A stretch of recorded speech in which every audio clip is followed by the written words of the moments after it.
Guys, welcome back to my channel. So in this video we will talk about humerus bone, and I'm sorry for the background noise in advance. So let's start. As you all know, humerus is the bone of the arm and it is the longest bone of the upper limb. It has upper end, lower end and a shaft portion. The upper end is rounded and it forms head, while the lower end is flattened, and there will be shaft that is rounded in the upper half and it is triangular in the lower half. First we will talk about the upper end.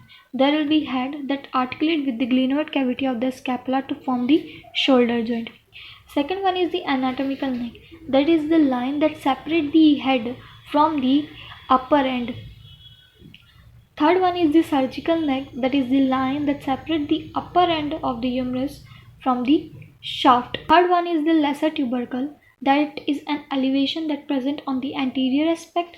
Fourth one is the greater tubercle. That is an elevation that forms on the lateral part of the upper end.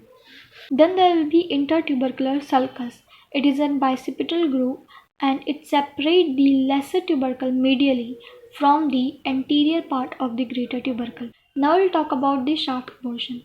So on the anterior border, it forms the lateral lip of the intertubercular sulcus, and on the medial part it forms the deltoid tuberosity, and on the lower half it is smooth and rounded. Now we'll talk about the lateral border, which is prominent only at the lower end when it forms the lateral supracondylar ridge.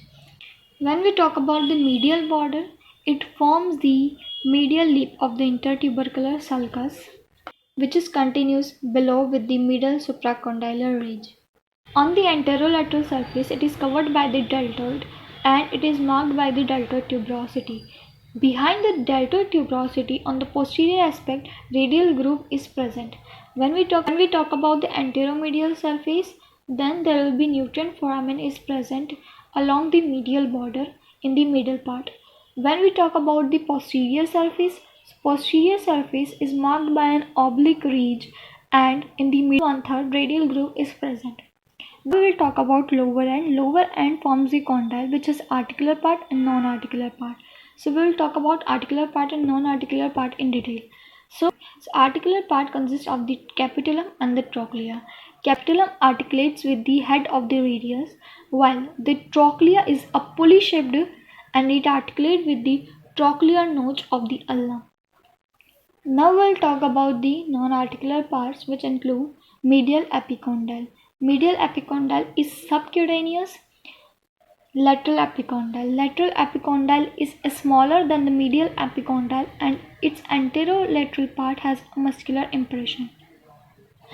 Now there will be sharp lateral supracondylar ridge that is present on the lateral aspect, and there will be medial supracondylar ridge that is present on the medial aspect. Now there will be three depressions, that is the coronoid fossa, radial fossa and olecranon fossa.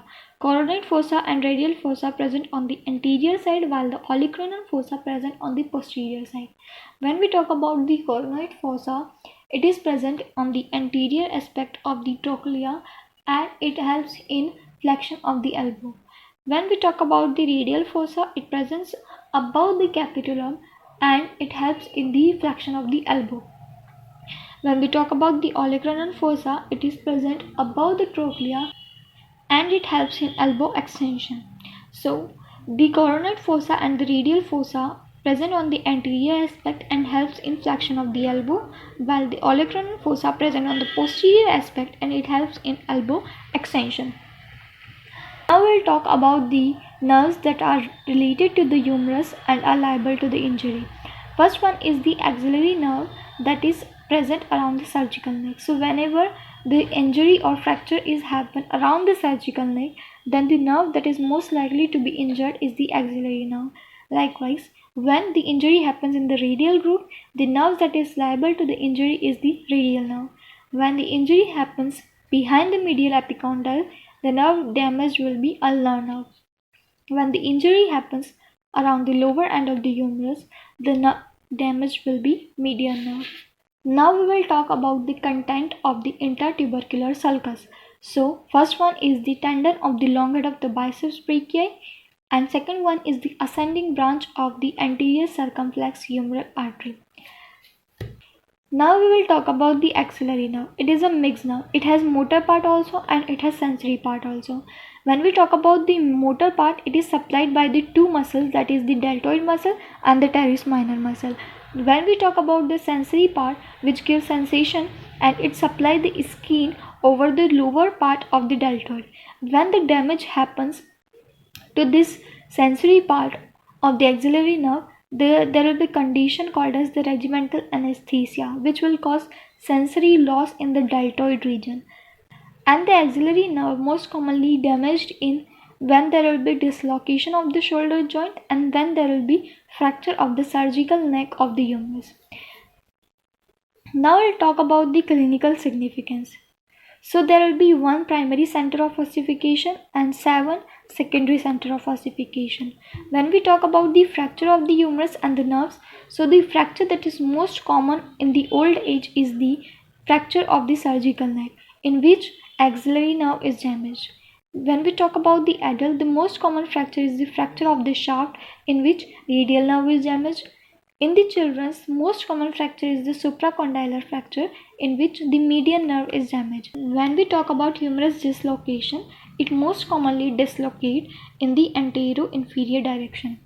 About the muscle attachments, first one is the greater tubercle. So on the upper part, supraspinatus muscle is inserted. In the middle part, infraspinatus muscle is inserted, and in the lower part, teres minor muscle is inserted in the greater tubercle. When we talk about the lesser tubercle, subscapularis muscle is inserted. Now we'll talk about the lateral epicondyle, which is the common extensor origin, and from the posterior surface of the lateral epicondyle and coneus muscle is originated. From the upper 1/3 part of the lateral supracondylar ridge, brachioradialis is originated, and from the lower 1/3 part of the lateral supracondylar ridge, extensor carpa radialis longus is originated. Now we'll talk about the flexure. So the anterior side of the medial epicondyle is the common flexure origin, and on the lower 1/3 part of the medial supracondylar ridge, pronator teres muscle is originated. Now we'll talk about the intertubercular sulcus or the bicipital groove. So there will be lateral lip, medial lip, and the floor. So on the lateral lip, pectoralis major muscle is inserted, and on the floor, latissimus dorsi muscle is inserted, and on the medial lip, teres major muscle is inserted. When we talk about the middle part of the medial border, there will be insertion of the coracobrachialis muscle. When we talk about the anteromedial and anterolateral surface, so there will be origination of the brachialis muscle, and from the deltoid tuberosity, deltoid muscle is inserted. And when we triceps brachii, so triceps brachii have 3 heads: lateral head, long head, and the medial head. So lateral head arises from the oblique ridge on the posterior surface of the humerus, and the long head arises from the infraglunar tubercle of the scapula, and the medial head arises below the radial groove. So now we will talk about some short points. So first one is the medial epicondyle, which is the common flexure of the forearm. Second one is the lateral epicondyle, which is the common extensor of the forearm. When there will be inflammation on the lateral epicondyle, there will be a condition called as the tennis elbow when the extensor muscle is compromised. When there will be inflammation along the medial side or along the medial epicondyle, the condition called as the golfer elbow, and in this flexor muscle is compromised. Epicondyles show traction epiphysis, and trochlea and capitulum show pressure epiphysis. The trochlea articulate with the trochlear notch of the ulna, thus form the humero-ulnar joint, and the capitulum articulate with the head of the radius, thus form humero-radial joint. The coronoid fossa articulate with the coronoid process of the ulna, and on the posterior side, olecranon fossa is present, which articulate with the olecranon process of ulna. So that's it for today's video. I hope you guys liked it. If you like the video, then don't forget to like, share, comment, and subscribe, and share with your friends as much as you can.